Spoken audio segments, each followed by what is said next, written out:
后来最近有不少的民众的手机拢收到类似的消息，自称是民测网络经济警察，恐吓民众伫网络顶买物件，恶意来弃单，若无处理，就卡到刑法第355条，依法就要判刑罚款。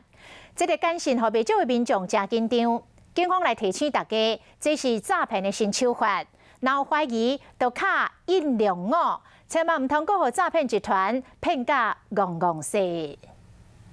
手机收到相关的消息，有人自称是民测网络经济警察，内面写讲，因为网络顶面恶意的弃单，若无处理，恐惊会开涉到刑法第355条，依法会使处有期徒刑，拘役也是罚9000块以下的罚金。老百姓看到一定会吓到啊，拘役耶，把你关起来。一个甲敲电话发现讲，根本唔是伫台湾，它属于大陆的电话，香港。